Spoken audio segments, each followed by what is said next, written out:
Ukraine జానపద కథలు దొర్లే బఠానీ గింజ. అనగనగా ఒక ఊళ్ళో ఒకతను ఉండేవాడు. అతనికి 6 కొడుకులు, ఒక కూతురు ఉండేది. ఒక రోజున కొడుకులందరూ పొలం దున్నటానికి వెళుతూ చెల్లెల్ని తమకి అన్నం పట్టుకురమ్మని చెప్పారు. మీరెక్కడో ఉంటారు, నాకెలా తెలుస్తుంది అని చెల్లెలు అడిగింది. నీకు ఆనవాలు కోసం మన ఇంటికి దగ్గర నుంచి మేమున్న చోటికి ఒక చాలు దున్నుతాం అన్నారు వాళ్ళు. ఆ మాట చెప్పి వాళ్ళు వెళ్ళిపోయారు. పొలం అవతల ఒక అడవి ఉంది. అక్కడ ఒక మహాకాళం ఉంది. అన్నలు చేసిన చాలుని ఆ మహాకాళం మట్టితో కప్పేసింది. తన ఇంటికి అది చాలు చేసుకుంది. చెల్లెలు అన్నలకి అన్నం పట్టుకుని ఆ దారినే వెళ్ళింది. తిన్నగా మహాకాళం పెరట్లోకి వెళ్ళింది. మహాకాళం ఆమెను పట్టుకుని బందీ చేసింది. సాయంత్రం అన్నలు ఇంటికి తిరిగి వచ్చారు. మేం రోజంతా దున్నుతూనే ఉన్నాం, అన్నం పంపలేదేమ్మా అని తల్లిని అడిగారు. పంపకపోవడమేంట్రా, అన్నం సర్ది చెల్లెలితో ఇచ్చి పంపానే. వెర్రిపిల్ల దారి తప్పిపోయిందేమో పాపం అన్నది ఆవిడ. అయ్యో, మనం చెల్లెలి కోసం వెతకాలి పదండి అన్నారు అన్నలు. వెంటనే బయలుదేరారు. మహాకాళం చేసిన చాలు చూసి ఆ దారినే వెళ్లారు. మహాకాళం ఇల్లు చేరుకున్నారు. పెరటి వాకిలి దాటి లోపలికి అడుగు వేశారు. వాళ్ల చెల్లెలు పరిగెత్తుకుంటూ ఎదురొచ్చింది. అన్నయ్యలు, అన్నయ్యలు, ఎక్కడ దాచను మిమ్మల్ని? మహాకాళం ఇప్పుడు బయటకు వెళ్ళింది. తిరిగి రాగానే మిమ్మల్ని చంపేస్తుంది అని అరిచింది. అంతలో మహాకాళం ఎగురుకుంటూ వాళ్లకేసి వచ్చేస్తోంది. నరవాసన, నరుల వాసన అని అది అరిచింది. కుర్రాళ్ళు నాతో యుద్ధం చేయటానికి వచ్చారా, సంధి కుదుర్చుకునేందుకా అని అడిగింది. యుద్ధం చేయటానికే అన్నారు వాళ్ళు.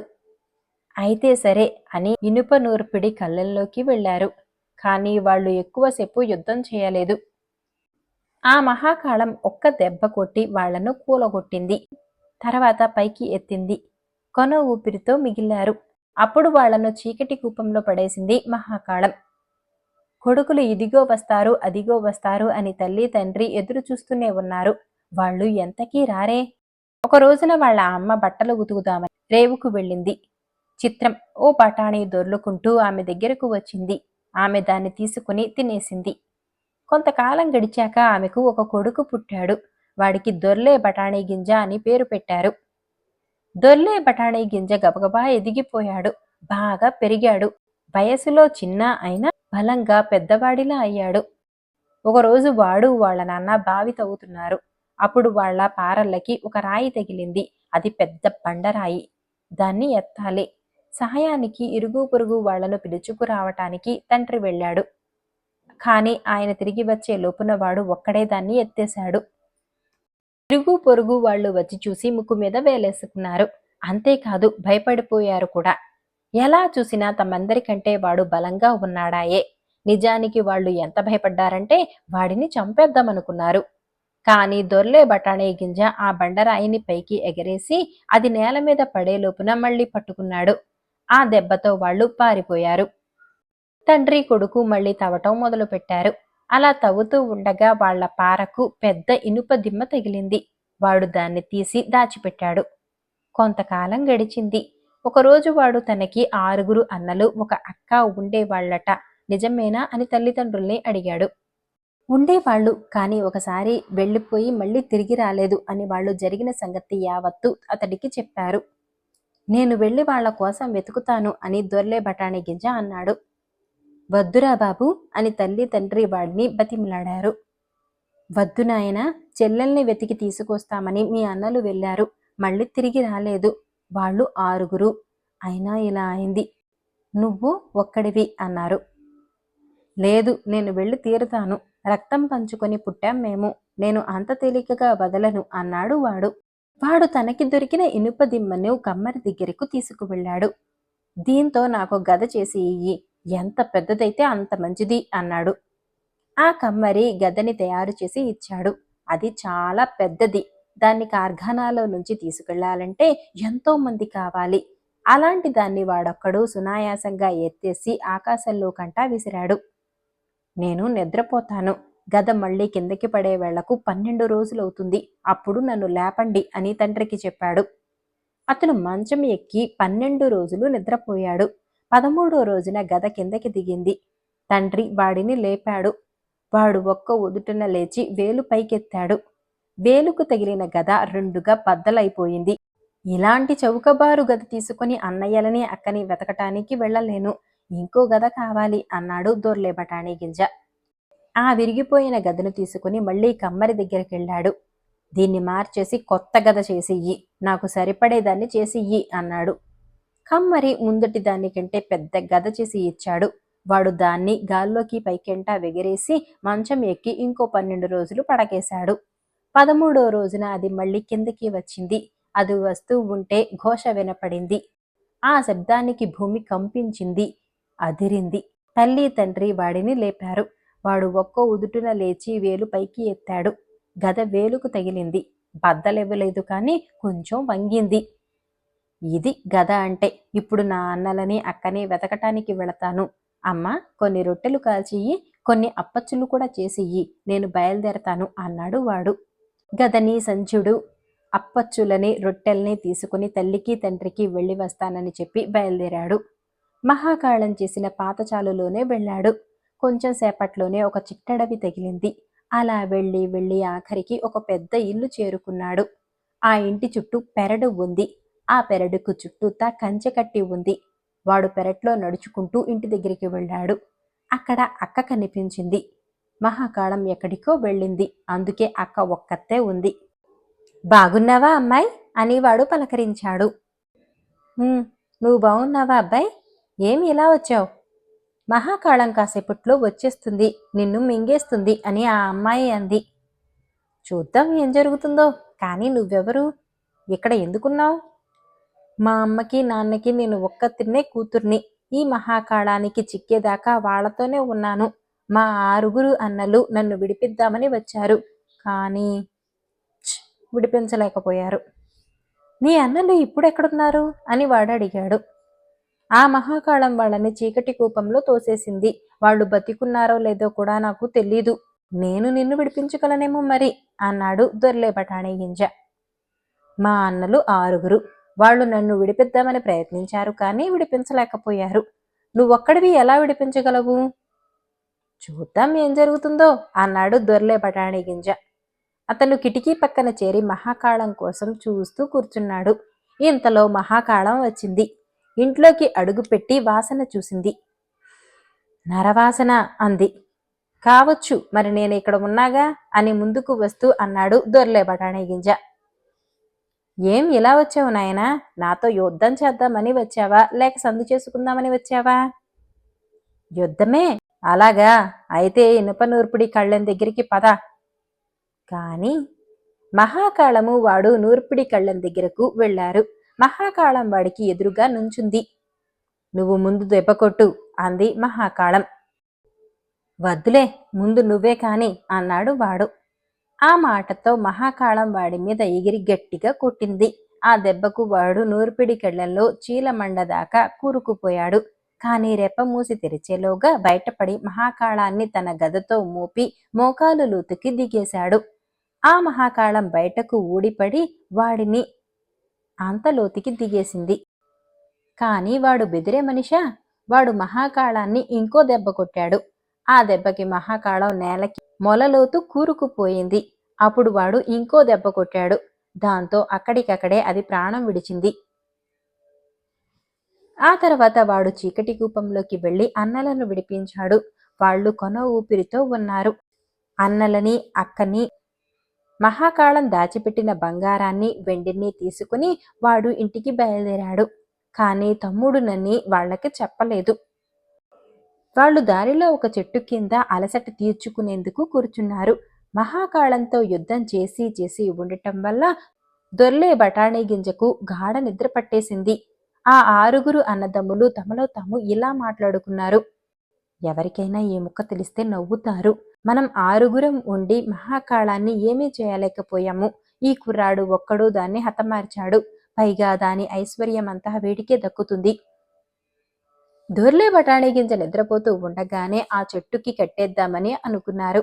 అలాగే కట్టేసిపోతే ఏ అడవి జంతువో వాడిని తినేస్తుందని అనుకున్నారు. అనుకున్నట్లుగానే కట్టేసి వాడి మానాన వాడిని వదిలేసి వెళ్ళిపోయారు. నిద్రపోతున్నాడు కాబట్టి ఏమీ అనిపించలేదు వాడికి. ఒక పగలు ఒక రాత్రి పడుకున్నాడు. మెలకువ వచ్చి చూసుకుంటే ఒక చెట్టుకి కట్టేసి ఉన్నాడు. కాని అటూ ఇటూ కదిలి హుఫ్ అన్నాడు. చిత్రం. చెట్టు వేళ్లతో సహా పెకలించుకు వచ్చేసింది. వాడు దాన్ని భుజం మీద వేసుకుని ఇంటికి వెళ్ళాడు. ఇంటికి వెళ్ళగానే అన్నలు తల్లితో మాట్లాడుతూ ఉండటం వినిపించింది. అమ్మా, మేం ఇల్లు వదిలి వెళ్ళాక మాకు తోడబుట్టిన వాళ్ళెవరైనా ఉన్నారా అని అడిగారు. ఎందుకు లేరు? మీకు తమ్ముడు పుట్టాడు. దొర్లే బఠానీ గింజవాడి పేరు. మిమ్మల్ని వెతుక్కుంటూ బయలుదేరి వెళ్ళాడు అంది ఆవిడ. అయ్యో, అయితే మనం చెట్టుకు కట్టేసింది వాడినే. వెంటనే వెళ్ళి వాడిని విడిపించుకురావాలి. కాని దొర్లే బఠానీ గింజ తాను మోసుకు వస్తున్న చెట్టును ఊపాడు. అది ఇంటి కప్పును గట్టిగా కొట్టుకుంది. ఆ దెబ్బకు ఇల్లు నేల కూలినంత పని అయింది. ఎక్కడి వాళ్ళు అక్కడే ఉండండి అన్నలారా, నా దారిన నేను పోతాను. ఈ విశాల ప్రపంచం అంతా తిరుగుతా అన్నాడు. గద భుజం మీద పెట్టుకుని బయలుదేరాడు. అలా వెళ్ళగా వెళ్ళగా వాడికి ఎదురుగా 2 పర్వతాలు కనిపించాయి. ఆ రెండింటి మధ్య ఒక మనిషి నించున్నాడు. అతను కాళ్ళు చేతులు ఆ పర్వతాలకు తన్నిపెట్టి వాటిని దూరంగా తొయ్యాలని ప్రయత్నిస్తున్నాడు. దండాలయ్యా అన్నాడు దొర్లే బఠానీ గింజ. దండం అన్నాడతను. ఏం చేస్తున్నావు నువ్వు? వస్తూ పోతూ ఉండే దారి కోసమని ఈ కొండల్ని పక్కకి జరుపుతున్నాను. ఎక్కడికి పోతున్నావు నువ్వు అని వాడు అడిగాడు. లోకం చూసి అదృష్ట పరీక్ష చేసుకుందామని.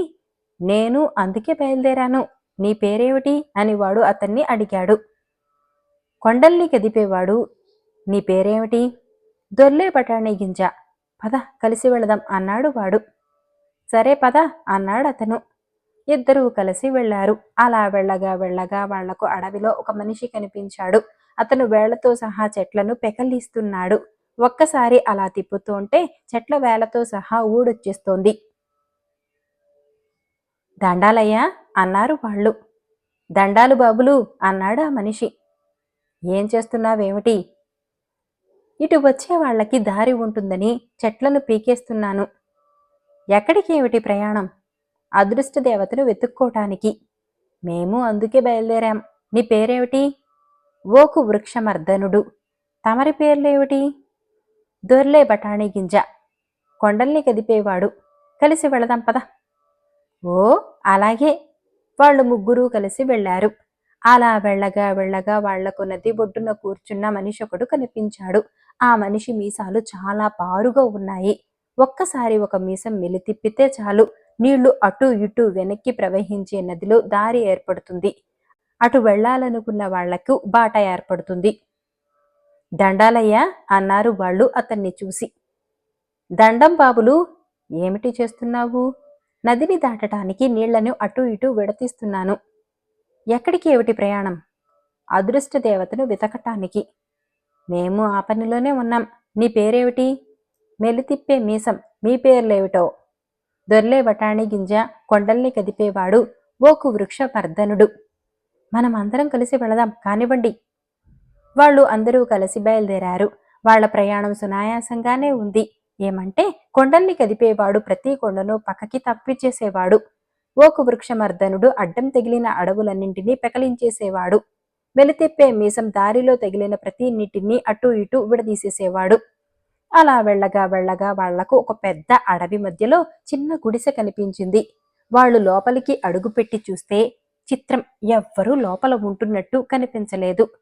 రాత్రికి ఇక్కడ కాలక్షేపం చేద్దాం అన్నాడు దొర్లే బఠానీ గింజ. వాళ్ళు ఆ రాత్రి ఆ గుడిసెలో గడిపారు. పొద్దున్నే దొర్లే బఠానీ గింజ, కొండల్ని కదిపేవాడా, నువ్వు ఇక్కడే ఉండి అన్నం వండు, మేం ముగ్గురం వేటకు వెళ్ళి వస్తాం అని అన్నాడు. వాళ్ళు వెళ్ళిపోయారు. కొండల్ని కదిపేవాడు రాసుల కొద్దీ అన్నం వండి నిద్రపోయాడు. అంతలో ఉన్నట్టుండి టకటకమని తలుపులు కొట్టిన చప్పుడైంది. తలుపు తలుపు అని ఎవరో అరిచారు. నేనేం నీ నౌకరుని కాదు తలుపు తీయటానికి అన్నాడు కొండల్ని కదిపేవాడు. తలుపు తెరుచుకుంది. అదే గొంతుక మళ్ళీ పిలిచింది. నన్ను గుమ్మం దాటించు అంది. నువ్వేం నా యజమానివి కాదు, అందుచేత అరవకు, మూలగకు అన్నాడతను. చిత్రం. గుమ్మం ఎక్కి గడప దాటిన ముసలి మనిషి ఎంత చిన్నగా ఉన్నాడో చెప్పలేం. అంత చిన్న మనిషి అసలు ఎన్నడూ ఉండి ఉండడు. ఆ ముసలతని గెడ్డం చాలా బారుగా ఉంది. నేల మీద ఈడ్చుకు పడేంత బారుగా ఉంది. అతను కొండల్ని కదిపేవాడి జుట్టు పట్టుకొని గోడ మీద మేకుకు వేలాడదీశాడు. తర్వాత వండిన అన్నమంతా తినేసి తాగాల్సిందంతా తాగేసి వెళ్ళిపోయాడు. కొండల్ని కదిపేవాడు మేకు నుంచి ఊడి పడేదాకా గుంజుకొని మెలితిరిగాడు. ఊడి పడ్డాక మళ్ళీ వంట పని మొదలుపెట్టాడు. వేటకు వెళ్లిన వాళ్ళు తిరిగి వచ్చేటప్పటికీ ఇంకా వంట పనిలోనే ఉన్నాడు. ఏం, అన్నం వండడం ఎంత ఆలస్యమైంది అని వాళ్ళు అడిగారు. నిద్రపోయి ఈ విషయమే మరిచిపోయాను అన్నాడతను. వాళ్ళు కడుపు నిండా తిని నిద్రపోయారు. దొర్లే బఠానీ గింజ ఆ మర్నాడు పొద్దుట బోకు వృక్షవర్ధనుడికి చెప్పాడు. నువ్వు ఇంటి దగ్గర ఉండు, మేం వేటకు వెళ్ళి వస్తాం. వాళ్ళు వెళ్ళిపోయారు. బోకు వృక్షమర్ధనుడు బళ్ళ కొద్దీ అన్నం వండాడు. అంతలో టకటకమని తలుపు కొట్టిన చప్పుడైంది. తలుపు తలుపు అని పిలుపు వినిపించింది. నేనేం నీ నౌకరును కాను తలుపు తీయటానికి అని ఓకు వృక్షమర్ధనుడు జవాబు చెప్పాడు. నన్ను గుమ్మం దాటించు అని అదే గొంతుక మళ్ళీ పిలిచింది. నువ్వేం నాకు యజమానివా? అందుచేత అరవద్దు మూలగొద్దు అని ఓకు వృక్షమర్ధనుడు జవాబు చెప్పాడు. చిత్రం, గుమ్మం ఎక్కి గడప దాటిన ముసలి మనిషి ఎంత చిన్నగా ఉన్నాడో చెప్పలేం. అతని గెడ్డం చాలా బారుగా ఉంది. నేల మీద ఈడ్చుకుపడేంత బారుగా ఉంది. ఆ ముసలతను ఓకు వృక్షమర్ధనుడి జుట్టు పట్టుకొని గోడ మీద ఒక మేకుకు వేలాడదీశాడు. తర్వాత వండిన అన్నమంతా తినేసి తాగవలసినదంతా తాగేసి వెళ్ళిపోయాడు. ఓకు వృక్షమర్ధనుడు మేకు నుంచి ఊడిపడేదాకా గుంజుకొని మెలితిరిగాడు. ఊడిపడ్డాక మళ్ళీ వంట పనికి దిగాడు. వేటకు వెళ్లిన వాళ్ళు తిరిగి వచ్చేటప్పటికీ ఇంకా వంట పనిలోనే ఉన్నాడు. ఏం, ఎంత ఆలస్యమైంది అని వాళ్ళు అడిగారు. నిద్రపోయా, కొంచెం సేపటి క్రితమే లేచా అని అతను జవాబు చెప్పాడు. ఏం జరిగిందో కొండల్ని కదిపేవాడు ఊహించి నోరు మెదపకుండా ఊరుకున్నాడు. మూడవ వాడు మెలితిప్పే మీసం ఇంటి దగ్గర ఉండిపోయాడు. అతనికి అంతే జరిగింది. మీరు ముగ్గురే వంట ఆలస్యం చేస్తున్నారు. రేపు మీరు వేటకు వెళ్ళండి, నేను ఇంటి దగ్గర ఉండిపోతాను అని దొర్లే బఠానీ గింజ అన్నాడు. తెల్లవారింది. దొర్లే బఠానీ గింజ ఇంటి దగ్గర ఉండిపోయాడు. మిగిలిన ముగ్గురు వేటకు వెళ్లారు. వాడు రాసుల కొద్దీ అన్నం వండి ఓ కునుకు తీద్దాము అనుకుంటున్నాడు.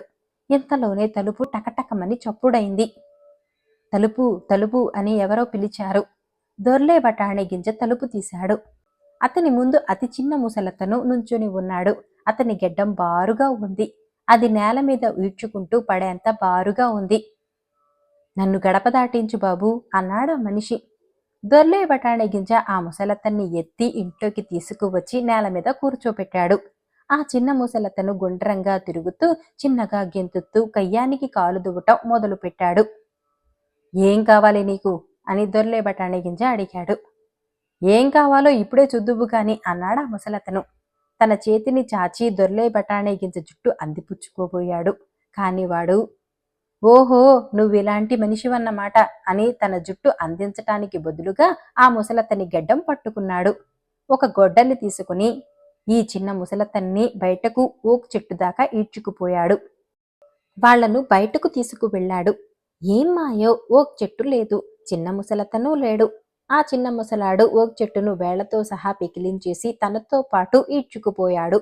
దొర్లే బఠానీ గింజ జరిగిన కథంతా తన మిత్రులకు చెప్పాడు. వాళ్లు కూడా ఆ ముసలితను తమని మేకుకు వేలాడేసిన విషయం చెప్పారు. వాడు దుర్మార్గపు ముసలాడు, వెళ్లి వెతుకుదాం పదండి అన్నాడు దొర్లే బఠానీ గింజ. ఆ చిన్న ముసలత్తను ఓక్ చెట్టును ఈడ్చుకుపోతూ ఉండటంతో నేల మీద జాడపడింది. దాంతో ఈ మిత్రులకు అతన్ని వెంబడించటం తేలికయ్యింది. ఆ జాడని బట్టి వెళ్ళగా వాళ్లకు ఒక బిలం తగిలింది. అది చాలా లోతుగా ఉంది. అసలు మట్టు ఉందా లేదా అన్నట్టు అనిపించేట్టు ఉంది. దొర్లే బఠానీ గింజ అప్పుడు కొండల్ని కదిపేవాడికేసి తిరిగాడు. బిలంలోకి దిగు అని అతనితో చెప్పాడు. నేనా, చాలే అన్నాడు కొండల్ని కదిపేవాడు.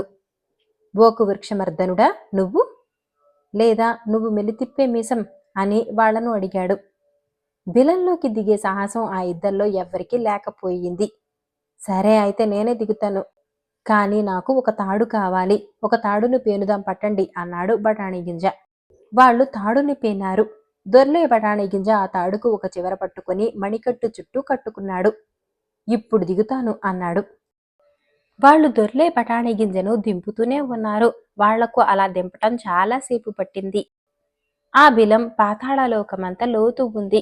మొత్తం మీద ఆఖరికి వాడిని కిందకంట దింపారు. దొర్లే బఠానీ గింజ ఆ జాగాని వెతకటం మొదలుపెట్టాడు. వాడు అలా నడుచుకుంటూ వెళుతూ ఉండగా ఒక పెద్ద భవనం కనిపించింది. వాడు దాని లోపలికి వెళ్ళాడు. ఆ భవనం లోపల అంతా ధగధగ మెరుస్తోంది.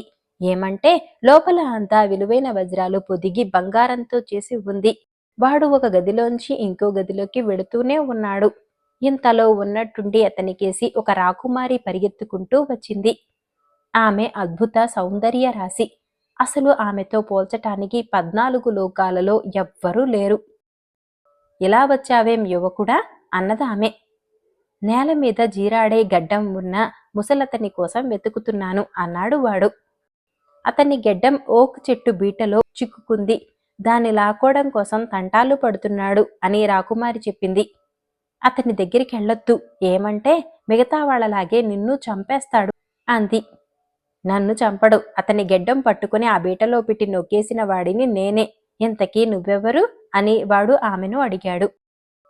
నేను రాకుమారిని. ఈ చిన్న ముసలాడు నన్నెత్తుకొచ్చి ఇక్కడ బందీగా ఉంచాడు అని చెప్పిందామె. నిన్ను విడిపిస్తాను, భయపడకు. నన్ను అతని దగ్గరకు తీసుకెళ్ళు.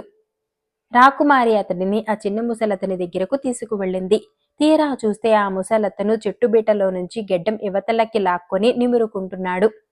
దొర్లే బఠానీ గింజని చూడగానే అతని ముఖం కోపంతో జేవురించింది. ఇలా వచ్చావేమిటి?